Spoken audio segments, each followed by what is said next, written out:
Hey guys, welcome back to the fifth lesson. We are already starting to do more advanced stuff. Today we'll design something very cool. I'm also introducing you today to you see my scene everything changed. This is I go to preference, and in preference you have many other options like changing millimeters or inches, but you also have over here something called a light mode, which we had before, or dark mode. And if you are in dark mode, you can switch the background and the grid and different changes. Dark mode is much easier for the eye. I've been working quite a while on my computer now, and I find this much easier, and that's why SelfCAD has that. And in many other applications, dark mode is the default view, but somehow SelfCAD has the default light mode and both options. I'm not sure if other have actually both options. Nevertheless, let's get started. So today I'm gonna do something here which is gonna be 100 radius. And as we know from previous lessons, 100 radius is a 200 size. So I'm gonna make it even, so I'll make this 200 size. And for now, that's it. Because it's the first time I used the cylinder, I think, in the lesson, so I want to just a second touch on this to show actually that the cylinder is a circular shape, which you have many functions in the application, including circles and drawings and other stuff that are circular shapes. You can, in many cases, change the circle, and in some cases, you have like a fill over here, so you can leave it open and then later make it hollow, add thickness, which we'll touch on later lessons. But you also have the option, even if I make it full, doesn't matter, you have the option to reduce the amount of segments. The same we have seen already in the cube. I'm not sure if I've shown that, but in the cube it's just adding segments, kind of resolution.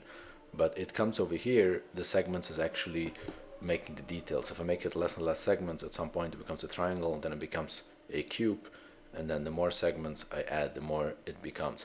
When you add segments in any circular function, it's always recommended to use a multiple of 4. Somehow the math that works better, that comes out better. So I'm going to use it actually the max over here, 64. That's going to be my segments, and that's also a multiple of 4. And horizontal segments, I will need a lot more segments for what I need, which is going to be this direction. But I'll show you in a minute why I'm not going to add it, why I'll decide to do this later with cube selection. With resolution. So let's take a look. So I'm going to turn it to this mode, and I'm going to teach now a little bit more about different type of more advanced selections, and also what we did in the previous lesson about deforms, but showing it something much more realistic. So we know already that we can select edges, but if I go and everything you select over here, you have this button advanced settings, which will always change based on what you have selected. If you have selected polygons, this will change the options, like different options of polygons, and on over here, which by the way in the previous lesson, I don't know if you remember, but if you have seen me select a polygon, select the entire front face, that was only because the tolerance was up. And I will explain that hopefully, maybe later I'll have a chance to touch on it, or if not in another video, about going into polygons and the different tolerance levels. But for now, what I want to show is we have 2 different selections, loop or ring. So let me show you what the difference is. The difference is if I select a loop, that's kind of like I'm selecting a loop from here and I click on the next one, and that's the standard you works in any other application. It selects the entire loop. There's an other thing which is unique to SelfCAD, that you can select a range from here to here, for example, and it selects this entire range, just a range. And then when it comes to ring selection is more about if you select from here to here, it selects the entire thing, or from here to here, it selects this range. So those are default by applications having loop and ring, but not ranges. Ranges are not included in other applications as far as I know. But you can also do other interesting things. So for now I'm going to select a loop. So SelfCAD has something called custom pattern, which is also unique to SelfCAD. And you can show over here how much you want to select, skip, and so on. For now, we're going to use the default. Select one and skip one. And I'm going to close this. What I'm going to do now is I'm going to go to my scale, and I'm going to scale this in. You see, I made it for radius 100, and it's a little bit less. And a circular function, a lot of time, depending on the math, it may not be exact. So you could just make it first, type it in 100. You'll see it doesn't really change a lot. I see it instead of 200 I wanted to say. So 200 would be the same idea, make it perfect. But in my case, I want to make it smaller actually, to bring it in, to give it an idea. So I want to make it 180. Again, I missed out the 180. So if I make this look like 180, so you can already see it starts getting some shape, some character to it, but I'm not done yet. So I'm going to introduce now to a new tool, which again, the policy here that I'm going to focus on what I'm trying to explain most. A new tool, I'm not going to explain a lot what this is doing, but I'm just going to touch on it a little bit. Going to use this tool, chamfer, and I'm going to enter over here number 6. So I'm going to chamfer at 6. I want to show you, although I'm not going to explain, this has a lot of advanced settings and fill settings. I want to show one thing that you see, and initially you had much more level, now I have only 6. It's unlike what we've seen before in the shape generator shown in cube selection, that you cannot get outside of the grid, and it shows you a number where you can go. Over here, this is only after the fact. You can type in a number, it would not change you. So let's say, for example, if I type in over here 10, you see, actually now it knows it, but the first time I opened the application, it does not know. So let me just show you. If I discard changes, if I open the application again, and I go chamfer, it gives me the option. You see, you can enter much more. So I can enter 10, for example. It doesn't tell me anything, but only after I finish it, it tells me the max is 7, turns red. And this is because this is an operation that takes long to calculate, so they cannot do it before you process, otherwise it will take time. So this is kind of what they do. So for my case, I'm going to use 6 because I want to use the next level will be half of it. So I'm using 6, and this actually makes sense a lot what I'm trying to do here anyways. So I'm going to finalize this. So now you see already we created a little bit more, which added this space over here, this flat. Instead of entire thing circular and just a spike out, this adds like this flat piece over here. But I'm not done yet. Now I'm going to again loop select, and I'm gonna ring select, I'm sorry. And now I'm going to select over here the ring, but now I want to skip 2. Actually, 2. 2 gives me over here. This means it will skip these inner 2 we just did and will give me only the spikes, which is cool. And now I'm going to add this for 3. As I said, this is going to be half of last time, so it's going to be 3. And now you see the spike is kind of flattened the spike, so now you get this nice kind of looking thing over here, which is quite nice. Now before I start doing the action, what I want to start doing, I want to start twisting. So I want to show you first, before adding some details, how it's going to happen. So I'm going to twist this by 180 degree around the Y. If I can enter 180, this becomes like this, a total disaster. So I need to add more details. The reason I did not add the horizontal segments first, because it will make me much more tedious to select all of them, because I'll need to select each ring separately. And if I have like here 50 slices, means I'll have to do it 50 times. So in this case, it's much easier for me to add the resolution later. And let's add resolution 4, I think even more. I want to make it smooth, even 6. That's going to take a lot of time, a lot of details. You see we are talking already like 19,000, almost 20,000 faces. But now let's start seeing the magic. So now we're going to go to my deform again to twist, and I'm going to twist this by, as I said, 180 degree. And look how nice this is. So let's take a look. This is beautiful. This is really beautiful. Actually, 1 second. I had to do something. I want to copy this because I want to show something later. So I'm just going to make a copy of this entire object. Okay. I want to make a copy of this entire object, and I'm actually going to hide the copy. Okay, so hiding the copy. Now we're going to go back to this. I can just select this and do the twisting. So I'm going to twist this by 180 degree, and look how nice this is. You can already start using it like this, but I'm going to add more. I'm going to add inflate, just to show kind of what we did last time, showing these things, and we can start making it look really nice. But I don't want to inflate all of the sides. You see, I don't want to inflate this, so this is actually not what I need. So I need to inflate only in 2 directions, but how do I do that? If I inflate here, it will start inflating this side, not the other, and problematic. So what I'm going to do is I'm going to select X and Z. There's only 2 directions I need to inflate. And I want to inflate that by 25. So as you see now, this inflated both of these directions equally. And now I can even taper that if I want. I can do something similar where I can taper them on the X, and on the Z I can taper that, let's say, by 25 again, make it something like this, or you know, I can play around with that where the taper should be. I can make the taper on the center, and This is just a preference, what you want to taper with, but that's basically what you get over here. And now I'm going to make this look kind of like a vase or something, so I need to add the details over here, but I want also to smooth this out. So in order to smooth this out, this, like, I want the top should be circular. So what I'm going to do is I'm going to loop select again, and in this case I don't need a ring select, I need to loop select. I'm going to loop select this, okay, and I need a custom pattern. But you see I have actually a problem over here, okay, because what's happening is that it loop selects. Let's say if I make without a custom pattern, it loop selects over here, it skips this. You see, it considers this a part of the loop. Somehow it did not recognize where the loop is, and it gave me a wrong loop.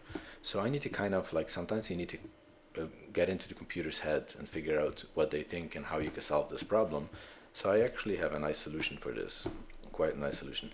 So here's what I want to show you, the face and polygon. So if I select a face, it will start selecting tiny faces. You start looking over here, this has so many tiny faces. Each one is a face.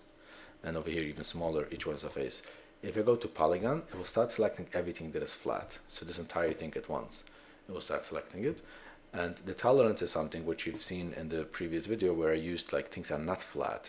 So you can add the tolerance that even if it's not flat, the more the tolerance, it will still select it. So in my case, when I selected the front of this shirt on the last video, I was able to select the entire thing and even part of the hand on the sleeves, basically, because it was set to tolerance, so very high tolerance. So that's just something, you know.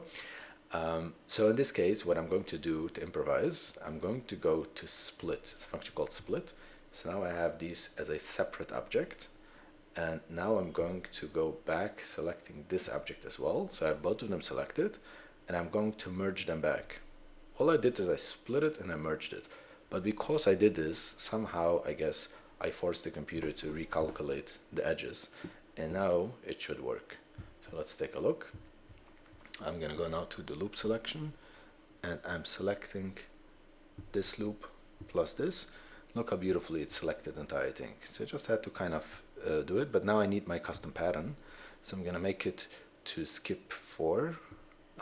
And if I skip 4, now I get selected only what I want. So now what I'm going to do is simply scale this. So I need to scale this in these two directions, and I need to make this for 200 if I remember correctly. Actually 200 is too much, so I need to make it because I tapered that, so I don't know the exact size. I can actually measure the size. I can measure that, but I think measurement will turn off my selections. I'll need to reselect again, so not so much fun, but okay, but I have no choice. And this gives me what, 545.34. So then 545.34, that's interesting. 545.34. So let me just loop select this.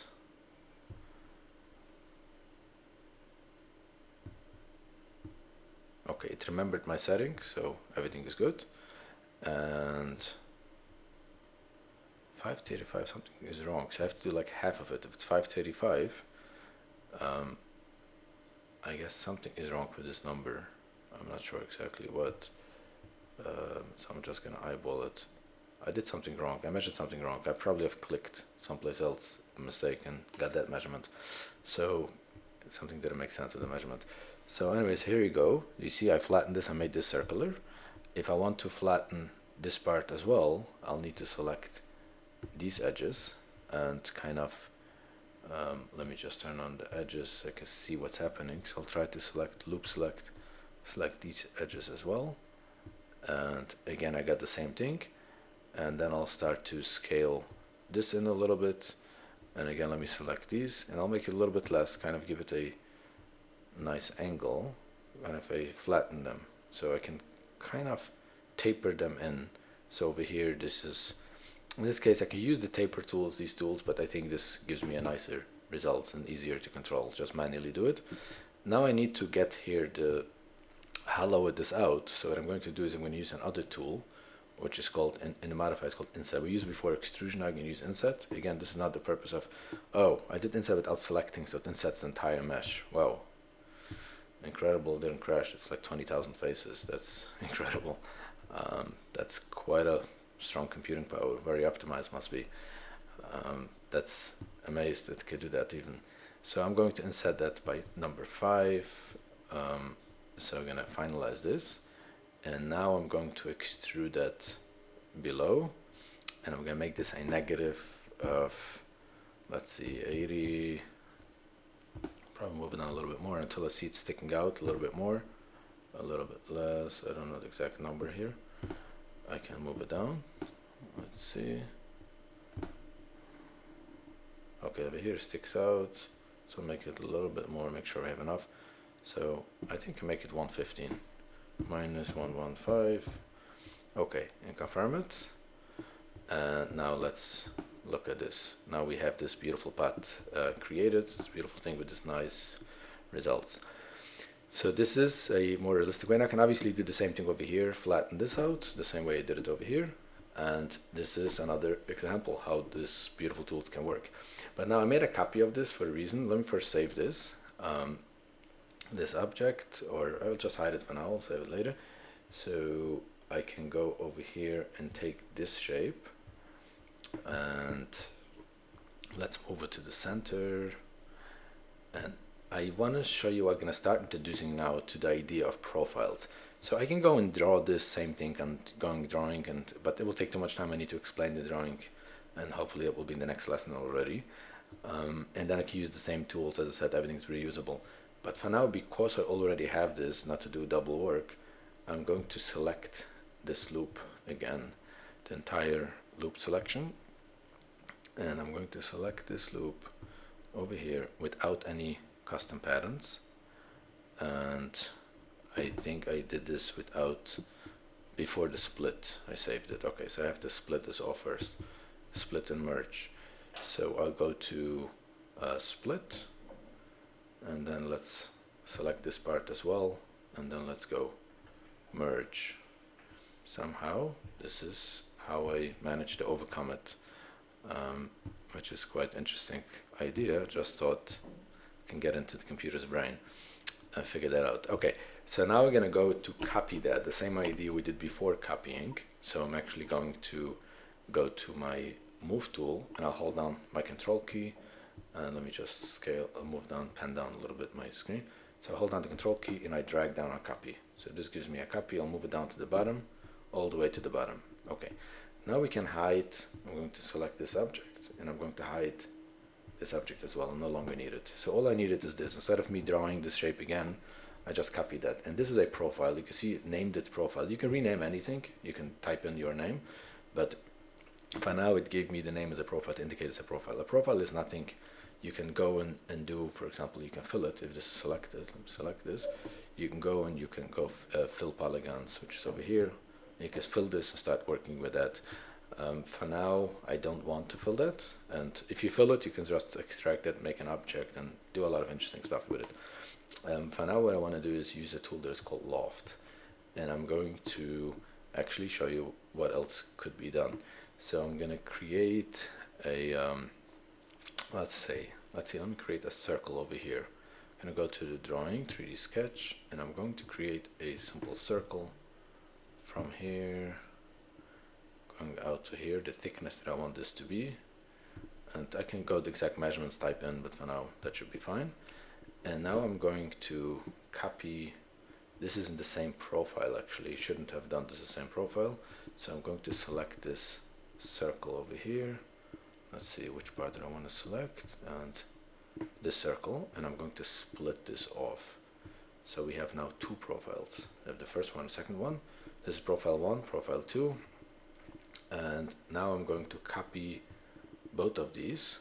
I'm going to go to the move tool, and I'm going to move up a copy, a control key, holding control key and moving a copy. But I actually want to put it in the direction of 100. So I'm going to change that to 100. And okay, so now the loft tool is something that works based on what you select. So let's see, I can actually first, okay, let's first see what we have. So I'm going to select first this, which is the profile 1. Then I'm going to select the profile 3 actually, and then I'm going to select the profile 4, then back profile 2. And now we're going to go to a tool that is called Loft, and you can see over here we have this profile, we can move it around, we'll see in a second, but I'm going to, there's an option here for bevel. I'm going to make the bevel offset, let's say, I'm going to start beveling it, and you can bevel amount, start playing, but I'm going to do, besides the bevel, I'm going to rotate. So I want to rotate profile 1, for example, so I can add a rotation to it, and as you can see we start spinning that. Okay, so, and we can start playing with that. So if I'm going to select first, so let me show you what this is doing, not to go into all of the details. I'm going to select first just this and just this, just these two outside edges, the same idea we did before, that's what we had. And I'm going to loft these two, and I'm going to select the profile 1, and I'm going to rotate this. So you see we start getting basically the same idea I had before. It's the exact same thing, but you have much more control, because now if I want to smoothen that, I can just play, and if I want to make the hole, I will just loft at the other side and fill this in. I think I'll come back to this, because for me to explain this will take a little bit more showing, a little bit more tests to explain the exact function. So I'll leave the loft example for later, but just to get a little bit introduction into the idea of using lofts as a tool as well, and that can achieve the same things and sometimes even much more flexibility. So yeah, I'll come back to this with another example, more specific example with loft and showing these how it can be done. But that's it for now. I think by now we covered very well with good examples. We covered everything related to deform, everything related to selection for the most part. And then we should be able in the next lesson start working with drawing and get in finally to the modify tools and the more advanced tools and everything else. I'm quite excited, and I think we have accomplished so far quite a lot. So if you like it, please subscribe and let me know what else you want me to teach and any questions you have. Take care, bye.